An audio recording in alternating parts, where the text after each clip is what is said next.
Judgement Matrix activated, updated simulations show chaos. Trump assassination protocols are now in play.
Hey. Okay, so give me 2 seconds while I just sort out Rumble description because it doesn't update anymore. So I just need to add that in, then we'll get going. I don't know what's going on with my system. Everything's frozen because that's, I bet it's doing some scan or something in the background that usually causes it to have a hissy fit. Come on, what are you doing? I apologize. So everything's frozen. Fuck. Let me just close some of these random tabs down, see if that makes a difference. Okay, there we go. Okay, so we're going to be doing an update on the, I can't even see it, sorry. Oh, that's why it's having a little hissy fit. We're going to be doing an update on the AI an analyst that I'm creating. I've done quite a bit more work on it, so very happy. So we're going to test it live, basically, because I don't actually get a chance to test it properly, just so busy. But thankfully, as of the next 2 weeks, things should be a little bit easier for me to kind of really mess around with this, because I wanted you guys to have it from today, to be fair. That would have been really cool, but I've still got like 40 pages left of the book, to be fair, and I want to make sure it's done. So, but I mean, I don't mind stress testing everything live with you guys. I think it's fun. So we're going to, I'm going to walk you through the extra bits of information that we're going to be incorporating. Because once you guys get it, I want you to be able to just like play with it, right? Or have a go, and we can kind of beat the baddies at their own game. This is really weird. I can see like, okay, there we go. I could see like me on 2 screens, and it was really stressing me out. So we'll rerun the simulations from last week. So I ran them earlier just to see if there'd been any changes. Obviously, with the whole Starmer's, the Ukrainian rent boys are in, what's the word? The trials happening this week. So I wondered if there'd been any changes, but then also there was the Trump assassination over the weekend. So I did my normal kind of level of digging on the Trump assassination, which we're going to look into. But actually, then I thought, I wonder whether we can retroactively, whether I can do my normal kind of digging, trying to figure out about a subject, like finding links, asking, well, what about this? What about this? I wonder then if I can then take the prompt, plug the prompt into a thread, and then ask it to run the simulation, because if it can do it that way around, we'll be able to like backtrack and apply it to the Birmingham one. Because I think that would be really interesting, because that was just all done old school, with me kind of like pulling shit out of the air. Just say shit out of the air, but me just relying on my brain, right? So with no hypothesis, just playing devil's advocate. But what if we did this thing?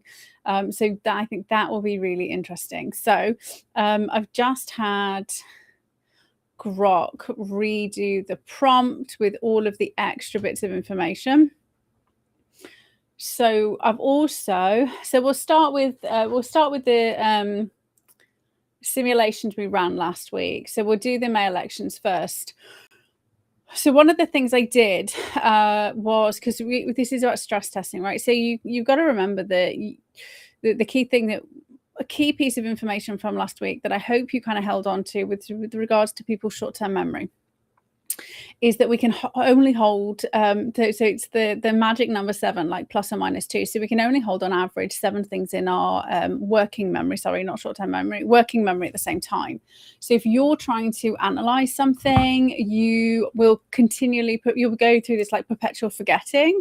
And you may have done it, like you may have been like researching something, and then like a day later, 2 days later, you come back and like, oh my God, like I didn't even realize this thing. And then you find out, wait a minute, I already dealt with this. So we go through this perpetual forgetting stage. So we want to make sure that this doesn't become the way that our brains are really super, but we have limitations. But similarly, Grok has limitations. And if you didn't kind of see the show last week, I go into quite a lot of kind of like fail safes that I'm putting in, and anytime I'm putting a fail safe in for me, so specific ones for me, I'm also asking Grok to think about how to turn this into a prompt to get you to be honest, so that it's going to be effective for you. So these will be like personalized intelligence analysts using Heuer's method, which I'm actually on the method now. But I mean, a lot of the stuff, it was quite interesting. Like some of the stuff that he's now talking about through the F method, I was like, oh, I kind of figured out we should probably do that. So that was quite good. You know, I was on the right track, rather than completely away with the fairies. What's it freaking called? The ACH, analysis of competing hypothesis, right? So you basically stress test what you think and you try to disprove everything. So it's a really cool thing that I didn't have any clue about, like the Judgement Matrix. I think you're going to love it. And please, somebody remind me. I know what will remind me. A pink sticky, because I absolutely forgot to do the thing that we do for personal stuff, right? Last week, it was only like when I was sat downstairs, I was like, wait a minute, I never did like the second half. And when I say second half, it's usually 20 minutes. So we're going to do the Judgement Matrix on our own personal lives as well. So we'll do it kind of by hand, like to show you how you can do it to be useful. Because as soon as I saw it, it's like, oh my God, this is an amazing tool that I wish I knew about before. So I mean, it'll help I'll use it in therapy, right? I think it's going to be so useful. So let's do an update first of the kind of bits that we've missed. Well, extra bits where we got up to, and then we'll stress test. That's what I was going to say. I do apologize. My brain is jumping all over the place today. This is why I need Grok to kind of put me in some kind of structure. So what was I going to say? I asked Grok, were there any psychological profiles, and that's not in here at all, by the way. That is just me, but I know they do those things, right? Because they used to have the behavioral analysis unit. So I asked Grok whether there were any potential behavioral and psychological profiles that I hadn't included that would be important and useful to make our kind of simulations more effective. And he kind of like gave me 2 more for Iran. So I've not run the simulation with these 2 more. And then he gave me 1, 2, 3, 4, 5 for the Labour theory. One of which I would never have even considered. He literally threw up there, said, you probably want to get Peter Mandelson. Because he's so integral to the shitstorm, but also where streeting is kind of linked to Mandelson. So, but it never even occurred to me to kind of throw Mandelson in. And I don't know why it never occurred to me, because obviously Mandelson was behind like the Blair Brown Pact, which obviously happened after the previous leader got and they're now talking, you know, we've got the Angela and Burnham Pact, and I was just like, oh, that's interesting. Are we going to see Keir Starmer? Who knows? Supposedly not. Grok said no, but I don't know. He keeps dumbing down my wild cards, and I told him off. So you will now have 2 different not versions. There's one entire analyst, but you have 2 different modes of thought. So I spoke about the enhanced Pomodoro technique that I do with my therapy clients. So I force them to use the logical, like do logical tasks, then do creative tasks to kind of give your brain a bit of a rest, enables you to be way more productive. But also when we're kind of doing creative stuff, we're using different portions of our brain. So actually you can come at a problem in a completely different way. So you're going to be able to run the kind of simulations, whatever it is you're analyzing, and you're going to be able to run it in creative mode and or run it in logical mode. So I use Grok for the logical stuff because my brain just does all the crazy stuff behind the scenes, which is why I do appreciate that sometimes when I don't have like a list of information, this is why I have like the lists, because my brain jumps all over the place, which is fine for me. But I know that can be very confusing for other people to watch. However, some people have very linear minds, right? So you may need help with the initial kind of creative style. And so what you can do is you will now be able to kind of force Grok to be in either of those modes. But actually the Pomodoro technique is going to be like pushed like properly, because I said to you last week it didn't flag me. It's supposed to, and it will now, say, right, you've got 25 minutes, let's go, and then force you to do that 5-minute break, because that enables your brain to work better. So we'll have a 25 minute limit before Grok says, Katie, you know, jump around, do EFT, whatever kind of thing he's going to tell us to go and do. But that's fine, because we'll get 25 minutes to just like, we've already run these simulations, so we should just be updating it with the extra people. So the chapters I've kind of done this week, so you have to bear with me. I did plan on being far further ahead, and I really had wanted to have it done. But actually last Tuesday I was so ill. I didn't even get out of bed until gone 10 o'clock. My brain didn't even start working until about 1:30, and it kind of only worked for about 2.5 hours. And then I just kind of, I don't know what was wrong with me last week. I haven't been, probably just overworked. So, which is why I've got lighter load the next couple of weeks, because my brain's just haven't been doing Pomodoro technique. I've been forcing it to do lots of logical stuff, which it doesn't like. Okay, so chapter 6 and chapter 7, and then chapter 8 is the one where he gets into the actual method, and I'm most of the way through the methods, but I did stop to eat today rather than kind of eat at the end of the night, because that's not good for you. But so that after that, it's all on kind of going into more psychology stuff about cognitive bias, biases of perception, biases on probability. So chances are I personally won't be making like lots of notes and stuff during this stuff, because this is kind of like basic psychology. So but again, I urge you to get this book, right? Because then you're going to be able to refine your intelligence agent to the things that you've noticed, maybe things that I'm trying my best to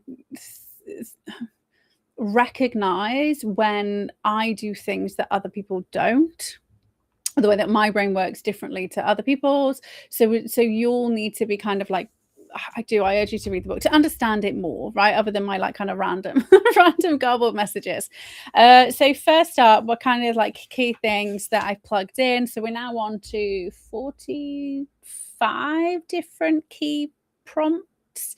So the one thing that I hadn't considered, I'm very grateful for this, and this isn't something that's worked into his analysis either, right? So as I'm reading the book, I'm like, oh my God, I can turn that into a prompt. Oh my God, we can force that to happen because it's going to make it more powerful.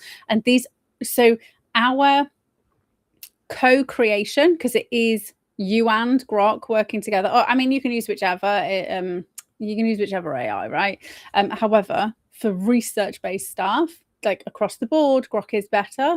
But you know, if you're using Super Grok, if you haven't paid for it, it's, you know, any of they're all good, but you just won't be able to like run loads of stuff at the same time. So one of the key things is that written language and spoken language is processed in different parts of the brain. Now, I knew this, but I hadn't considered it as a thing. So the way that your brain works,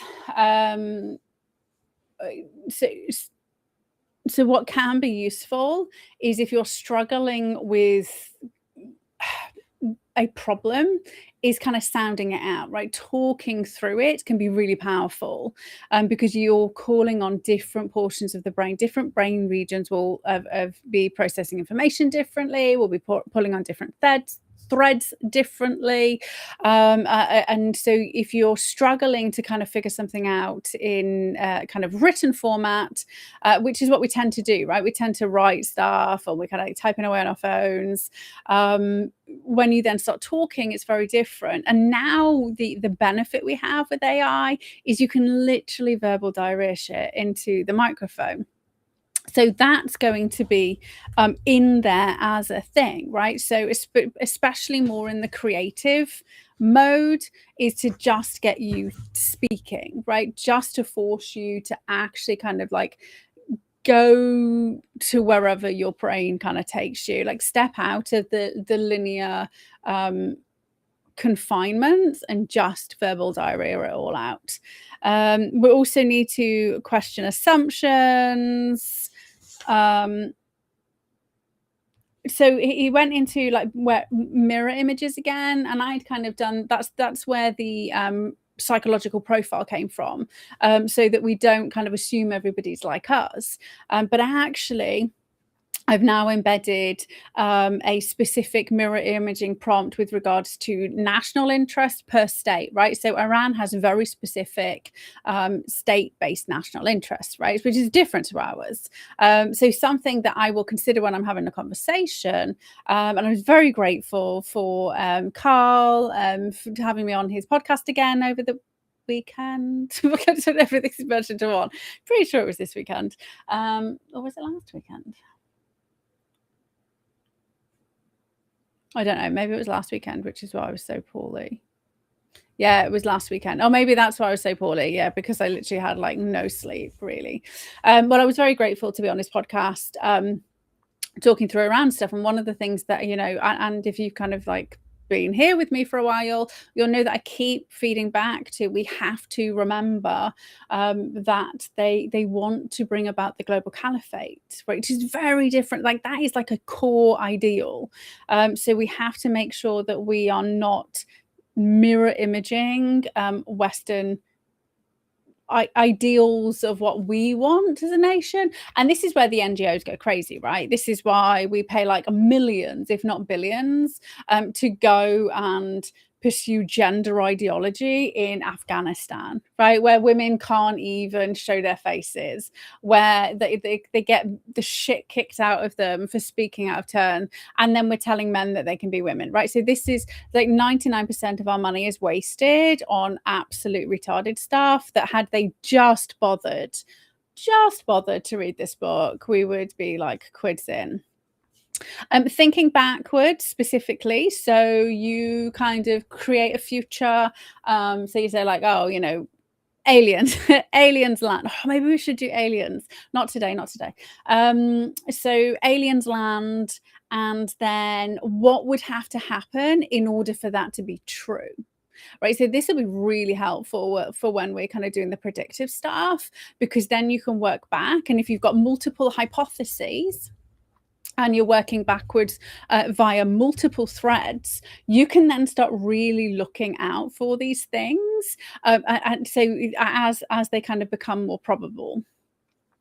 So that I was just like, that's really exciting. And we do those things, right? So we do a lot of these things without thinking. It's just when somebody kind of writes it down, you think, oh, I must remember to do that every single time. And this is what it's going to do, is consistently. So role playing, and not just like kind of pretending, actual living, breathing a role. And again, so this is where the psychological profile will feed in, with scenarios and state-based nation interest. So all of those things will pull together to really help us actually role play, and properly stress test these scenarios and the things that we're running, rather than just be like, I can't even think about it, but it just give it that much more depth. There we go. Okay, so when I read this, I had an idea which is important as well, and I kind of went green sticky note. So tactical indicators need to have a higher weight than strategic assumptions, and I've also kind of embedded in that we're going to have those kind of highlighted and marked, so it will be noted whether something as a piece of evidence, so bits of evidence, whether it's a tactical indication, or it's in a strategic assumption. So lots of people, and I've said, okay, so with regards to Iran and Trump going into Iran, for those of you that watched the show that I did, I had the satellite images up, and I told everybody these satellite images will be one of the core reasons why they acted, only to have it validated when I get like 6 weeks later and reading the book, right? Because those imagery, and I actually kind of related it back to Nazi Germany, right? People didn't know that Hitler was rearming, and he was doing a lot of it underground. And I say they didn't know, but there were like journalists on the ground that were trying to tell people, and everybody was just ignoring him. We're ignoring the journalists, right? And the journalists were being disappeared. But so if you see tactical indications, that has got to outweigh does not matter how good an analyst you think you are, if the tactical information is proving a hypothesis, that therefore trumps everything else, right? So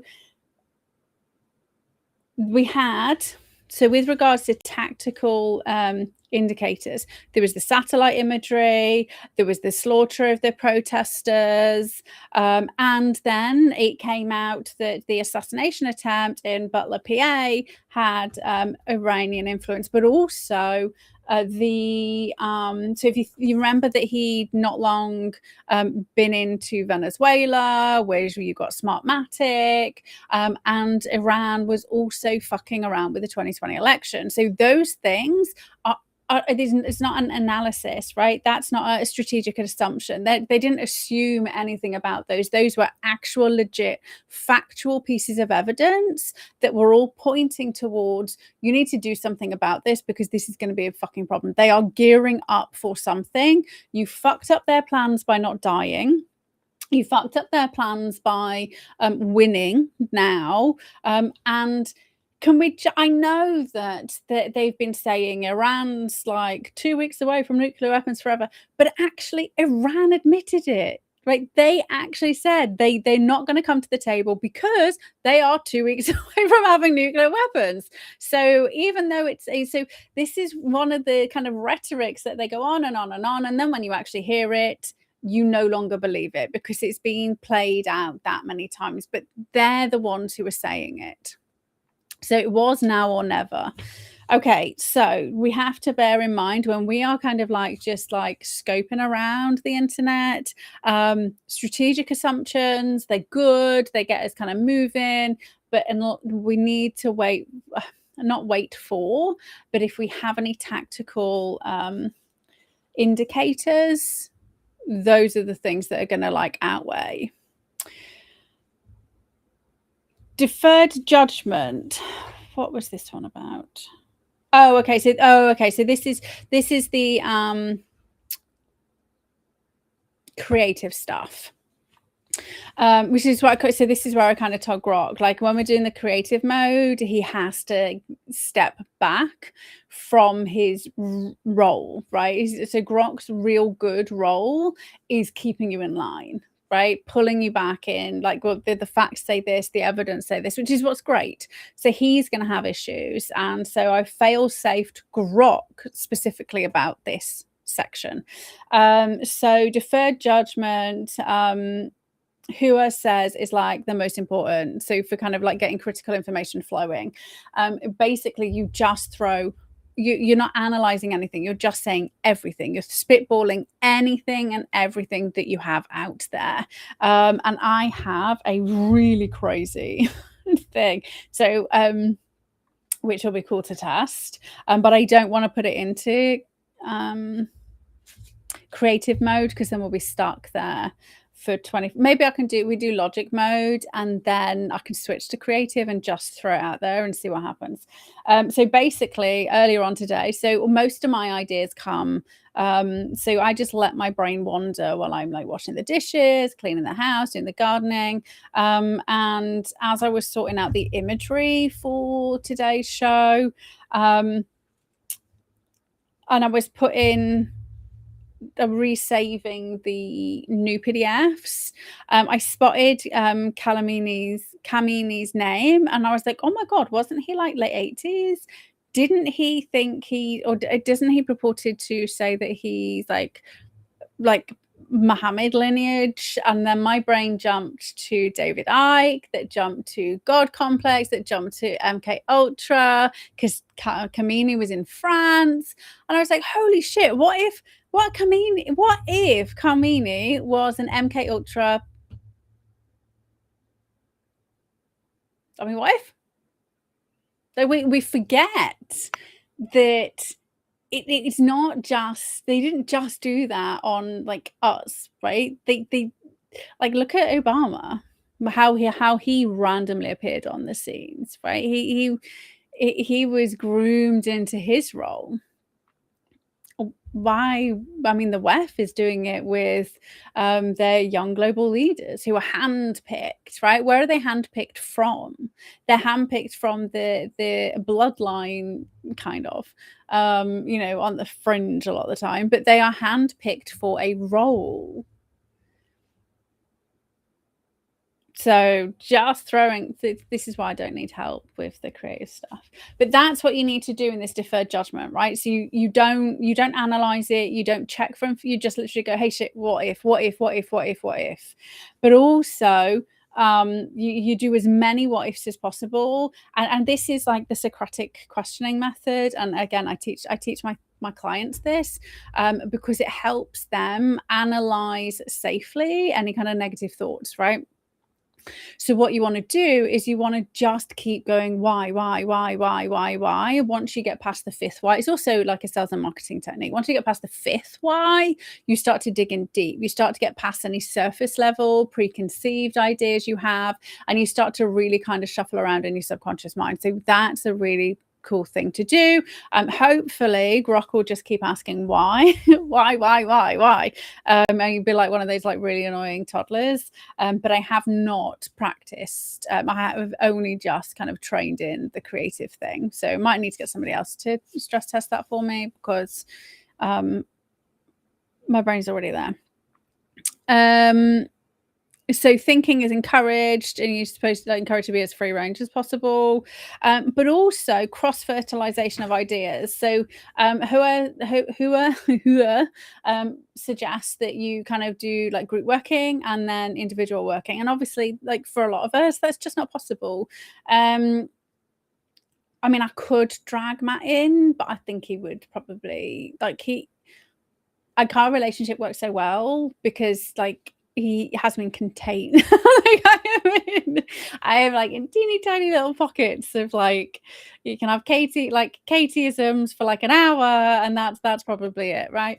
He used to work away a lot, so like we got, I mean, you know, we have a really good relationship, but I recognize that he's so laid back. Like he just, if you guys ever met him, you'd be like, how on earth do you put up with like I'm up here and he's like all the way down. He's just like, he just lets me go on and on and on. So what I've baked in is that kind of after you've kind of done through the creative process, what Grok's going to do, it will just scour the internet for even the fringe, like the crazy conspiracy theories that are out there, and then they will just get thrown in as well. So we are going to be testing everything rather than just the mainstream, and which is really key, because that perpetually pisses me off that I have to keep saying to Grog, please don't quote Wikipedia, please don't quote the BBC.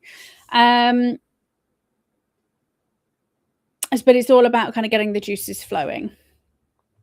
And then there's some kind of key things. If you're working like in an organization, there's some stuff that will kind of like help you and some stuff that hinder you. So that's kind of in there. That's not embedded into it because it's unnecessary. There was a really nice quote that I'm going to read, and actually I want to get as a poster, I think, because I think it's going to really remind me. Just give me a little bit of a boost if I need it, which you absolutely can do the same thing as well. I mean, it's not my quote, right? I'm not owning it. So the quote is, the ideas of creative people often land, sorry, I just fucked that up. That's not the quote. Let me start again. The ideas of creative people often lead them into direct conflict with the trends of their time, and they need the courage to be able to stand alone. And so that is from Robin Hogarth, Judgment and Choice, page 117. So I really like that quote because it reminds you to just stand your ground, right? While everybody thinks you're fucking crazy. Okay, so we're also embedded decomposing and externalizing. So decomposing is, I mean, not dead animals and bodies, but like deconstructing is probably like a nicer way of putting it, but I've kept it true to his words, and because remember I did upload the entire PDF version of the book as well, so Grok's been very patient with me and allowing me to kind of throw information in. So decomposing and then externalizing. So we're either going, so this leads into the Judgement Matrix, and we're going to kind of get the information out there in an easy to understand.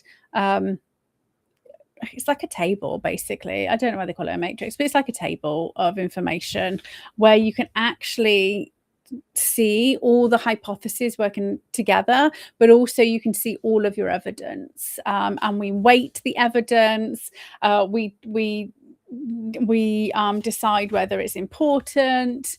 We decide, like, if one piece of evidence proves every single hypothesis, that piece of information is irrelevant. And that's what I really, really like about this process, is if you have the best pieces of evidence, obviously if you got a piece of tactical, what was it called again?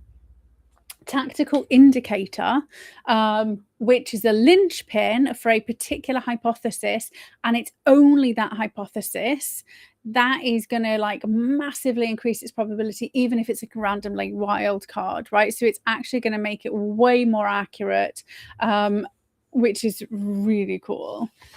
So the step-by-step outline of analysis of competing hypotheses. So there's like 8 steps, and I am like in-depth reading up to, I think we're up to number 5. So number 1, identify the possible hypothesis to be considered. Use a group of analysts with different perspectives to brainstorm the possibility. So this is kind of like creative mode. Make a list of significant evidence and arguments for and against each hypothesis. Prepare a matrix with hypotheses across the top and evidence are down the side. So hypotheses are on the horizontal, evidence goes down the vertical. Analyze the diagnosticity of the evidence and arguments. That is, identifying which are most helpful in judging the relative likelihood of the hypothesis. And that's what I was just going through: tactical versus strategic, whether it appears in everything, whether it's a linchpin. We're also going to have the probabilities. I've also baked in specific notes, and remembering at the top of everything, deception. Deception is always on the table until proven like otherwise. Refine the matrix, reconsider the hypotheses, and delete evidence and arguments that have no diagnostic value. So we're not deleting it, we're actually marking it, because what I don't want to do, because I'm bearing in mind that remember me talking about the perpetual forgetting, right? So what I don't want us to do is then delete bits of information, or I don't want Grok to delete a bit of information and not even present it to us. I don't know why it's gone all fuzzy. My apology. It's just like going in and out of focus because it's crazy. So Grok will present all the evidence, and anything that has a 0 means that so anything that shows a 0 means it's got no diagnostic ability, because it is like evidence across all of them. So we are going to disregard the evidence, but we're going to kind of make it visible so we don't accidentally kind of go, oh my god, I found this thing, right? And then you have to kind of start back again. So if it shows as a plus sign, it proves the hypothesis. If it shows as a minus, it kind of has no influence on this hypothesis. If you've got 2 minus signs, it's a linchpin. So that was the kind of like symbology he'd used, and I was like, I think that's quite easy to understand. It's cross-culture. I mean, I say cross-culture, but probably not. Right? I don't know. See, I just mirror image then without even realizing. Sorry. So it's, what was I saying? But yeah, I mean, I think it's relatively simple to kind of figure out, and it'll make it easier when we kind of do a personal one. You're not having to think about things a lot, right? Once you kind of got the information out there, you don't want to have to keep analyze. Like he was saying, use letters, and I was like, but I would have to try and remember what each letter was. Like, you shouldn't need a key to interpret the Judgement Matrix, which actually has a completely different name, like a proper name as well. But I preferred the Judgement Matrix. I thought that was like kind of easier. But I will give you the proper name if I can find it in here, because I think that's important. Okay, so it's called the multi-attribute utility analysis. So basically, you're going to be doing like within and in between analysis, and this is something we do in psychology when you're doing research.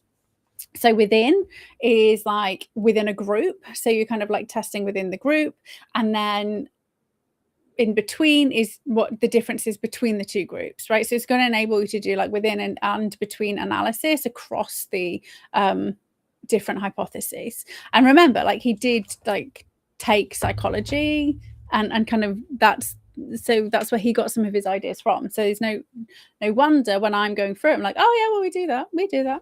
I say we do that. A lot of psychologists don't do that. They just get told what to do and they fucking do it, right? Anyway, then we draw okay, so number 5, draw tentative conclusions about the relative likelihood of each hypothesis. Proceed by trying to disprove the hypothesis rather than prove them. We were already doing that, but that's going to be in there as well. Analyze how sensitive your conclusion is to a few critical items of evidence. Consider the consequences for your analysis if that evidence were wrong, misleading, or subject to a different interpretation. And of course, also, somebody's just fucking lying, right? The Steele dossier, which is all bullshit. Number 7, report conclusions. We don't need to do that. And then number 8, identify milestones. We will be kind of looking at that. So I've also kind of baked in there, because Grok will kind of say unproven a lot, and okay, so it was quite nice for her to say, yeah, but unproven isn't disproven. So we do need to bear in mind, if something's unproven, it's still on the table.